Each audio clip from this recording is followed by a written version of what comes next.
We now start with the session with a panel discussion, Artists Against Communalism. Our panelists for today are Anand Patwardhan, Kabir Khan, Vishal Dadlani, and the chair for the session is Rehman. Anand Patwardhan is a well-known documentary filmmaker based in Mumbai.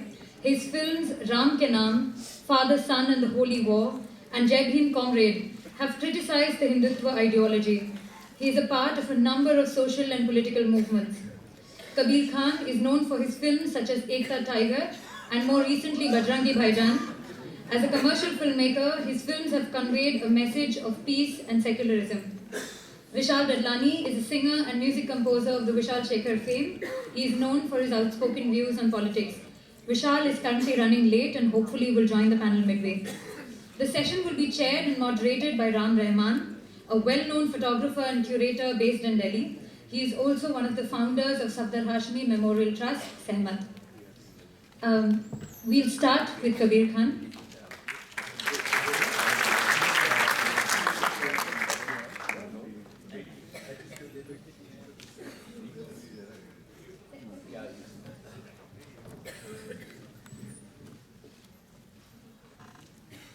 Taking the privilege of being asked to be the chair.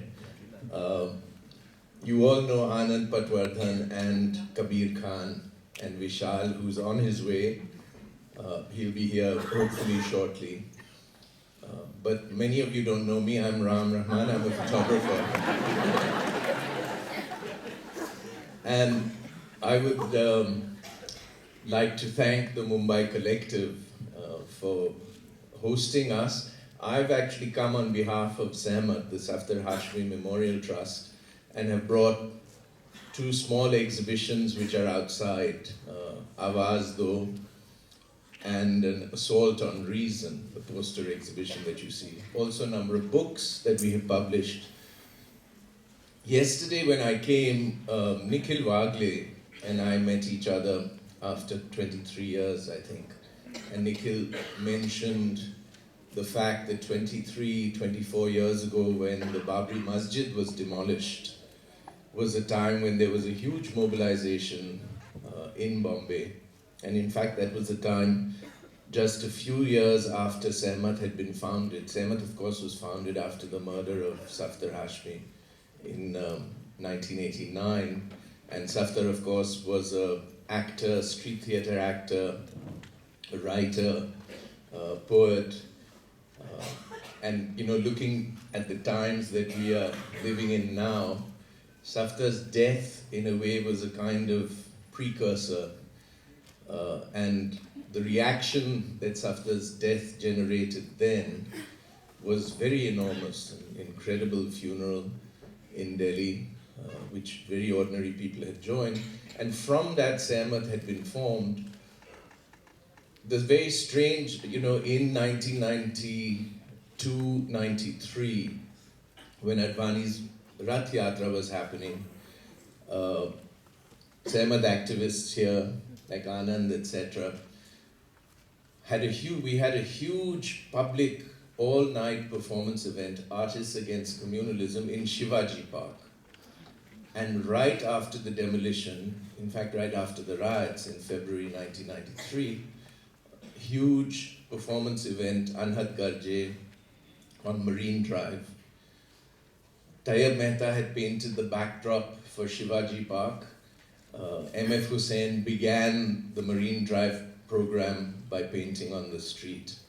And I bring in Hussain's name deliberately because this city changed so much in the years after the bomb blasts.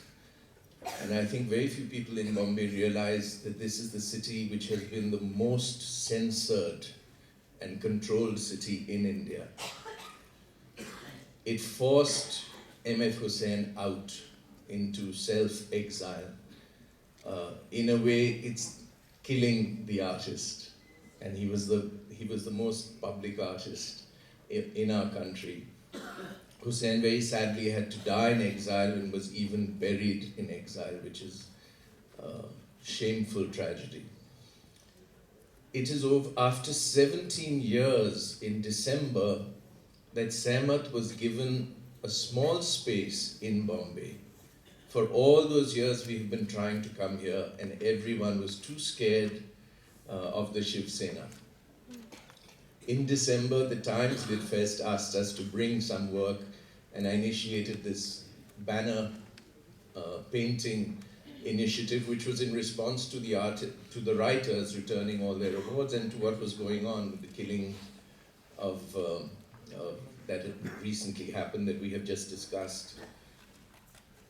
A digital version of those banners painted by the most wonderful and prominent, known and young emerging artists of Bombay are downstairs.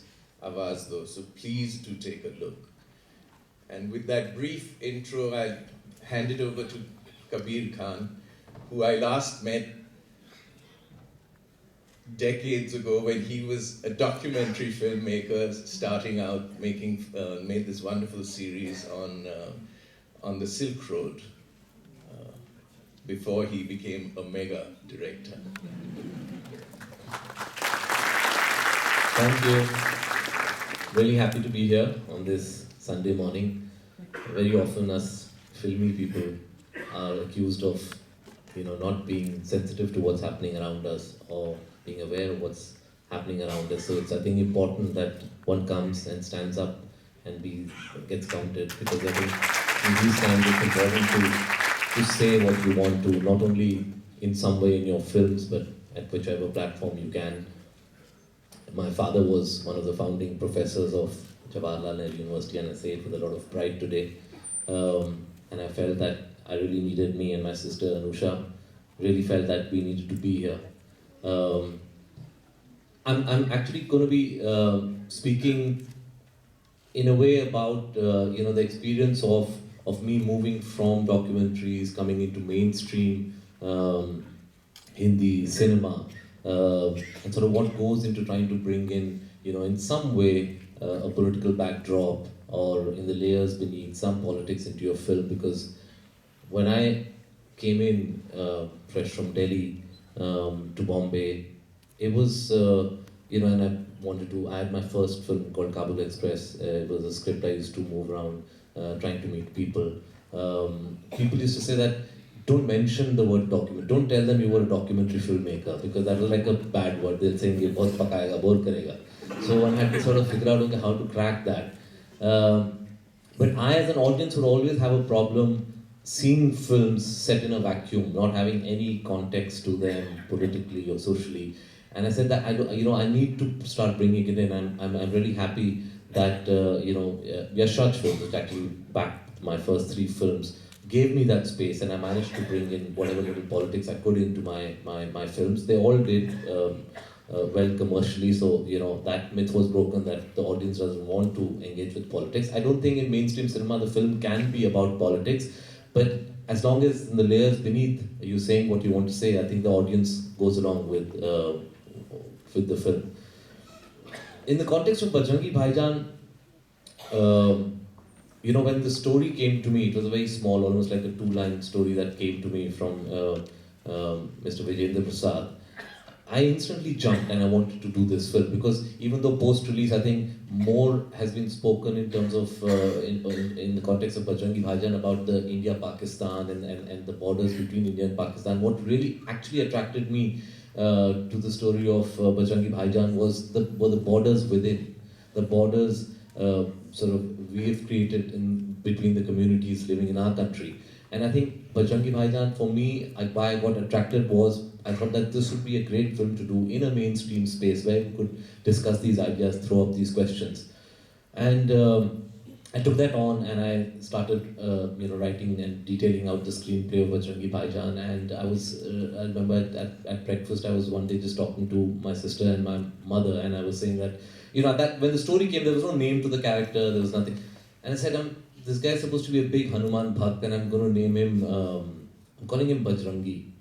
And there was this shocked reaction from both Anusha and my mother. And they said, you can call your main protagonist Bajrangi? I said, yeah. They said, I've gone crazy, why would you do that?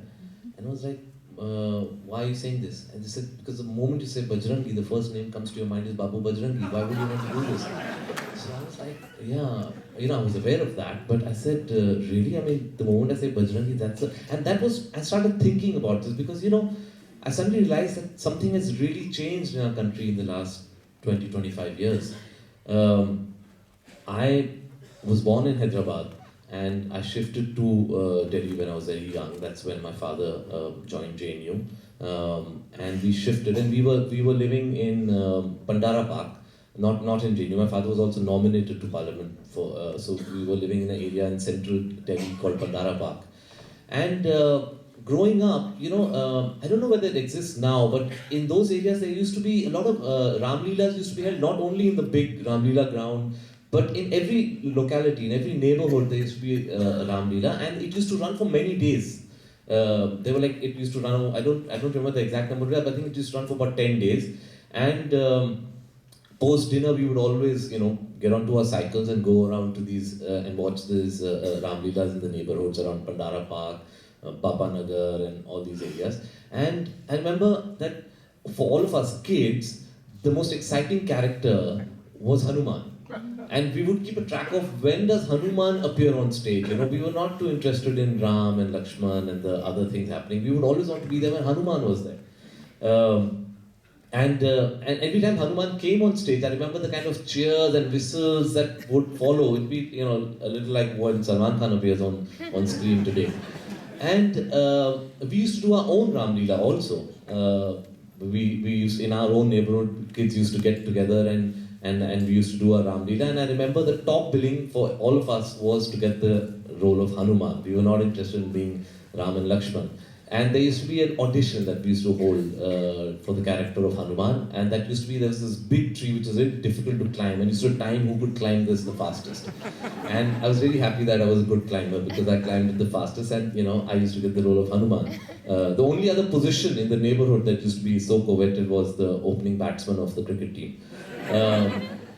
I got that role, and I remember we used to struggle with how to design the perfect tail for Hanuman. We used to open up those wire hangers and then wrap up with cloth and make sure that it stuck on throughout the show and didn't fall while the show was going on.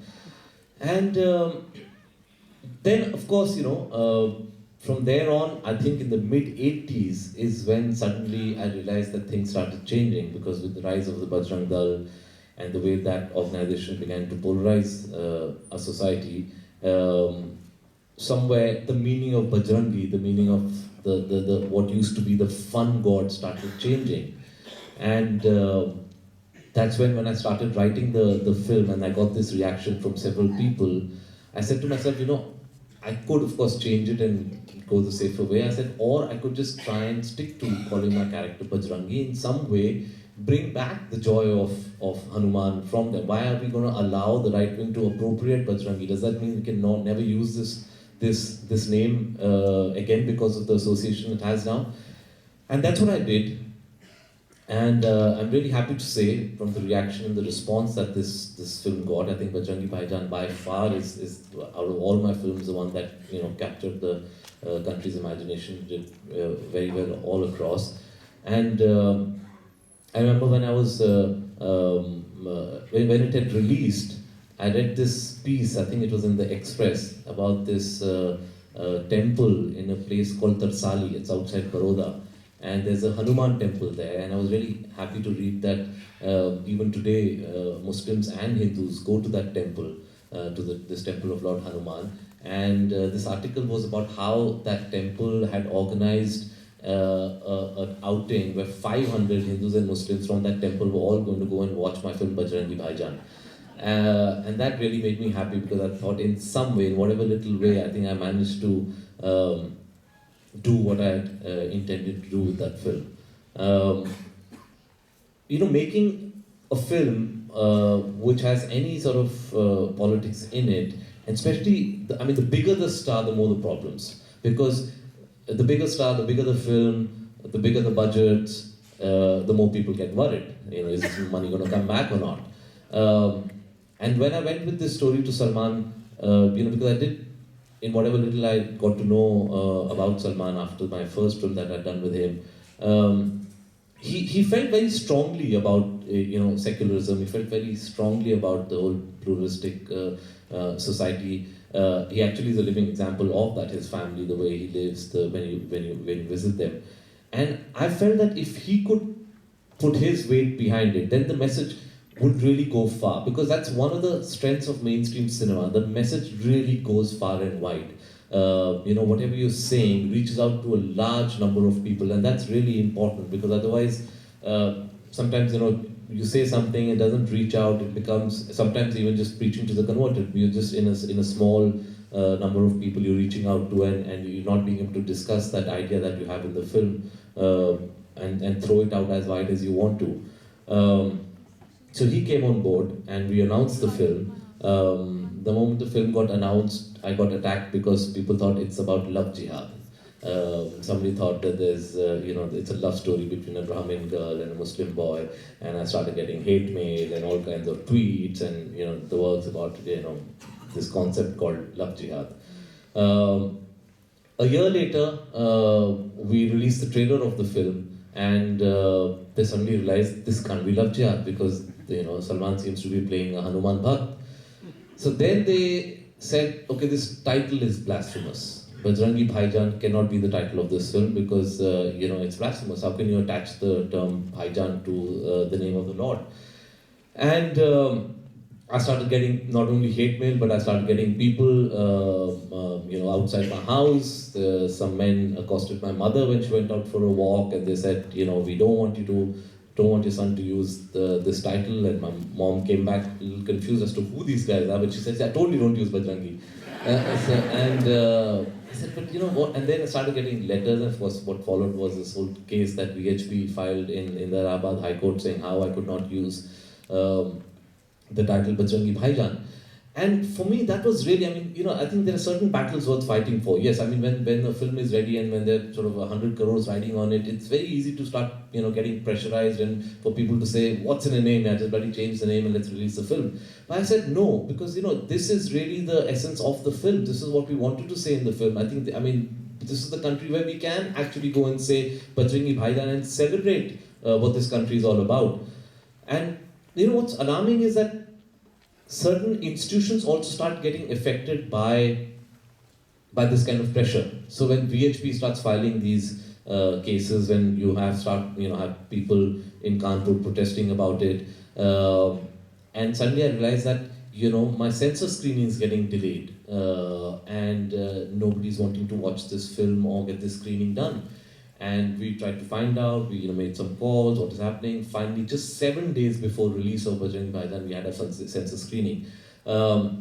Which is, 7 days is very little because you have to get your censor through and then you have to make your prints and send it all across the world. And we went in and, when I went in, these 6 gentlemen were there, and I realized after they saw the film, they realized that, they had obviously been briefed about something and they were a little confused about what they'd been told and what they'd seen. And apart from a few scenes that they discussed and we managed to get over that, they said, but title aapko change karna padega. So I said, kyun change karna padega? Aapne film dekhi hai, you know what this film is, or why should I change it? He said, nahi sir, isme problem ho jayegi. Aap decide kar lijiye, Bajrangi rakh lijiye ya Bhaijaan rakh lijiye. So I said, okay, and I realized that this is, the reason why it happened 7 days before the release is because this is the pressure they're trying to put, that if I don't change this, then my film will not, and a Salman film, Eid is this big date that everybody wants to hit. So I, in some sense, called their bluff, and I said, देखिए ऐसा करते हैं कि आप मुझे ये लिख के दे दीजिए कि मैं Bajrangi Bhaijaan is the title, I cannot use this title, write this down and give it to me, and I'll let go of my date. I said, I became a little filmy. I said, मेरी film में सलमान खान है, मैं जिस दिन को release करूँगा वो ईद होगी हमारे लिए. So they got a bit nervous with that because they realized that I'm going to step out and probably talk to the press, and really they were not ready to give it to me in writing that I cannot use Bajrangi Bhaijaan. But I think that worked. I called their bluff, and in some time they called me back and said, okay, you can release it with Bajrangi Bhaijaan. And I'm really happy the kind of response that the film got all across the country. I think, as I said, there are certain battles worth fighting for, and I'm really glad we did that. And within mainstream cinema, I think it's more and more important now to be able to bring in politics, to be able to say what you want to say, because, as I said, it's the most powerful medium in this country and really needs to be used intelligently. Thank you.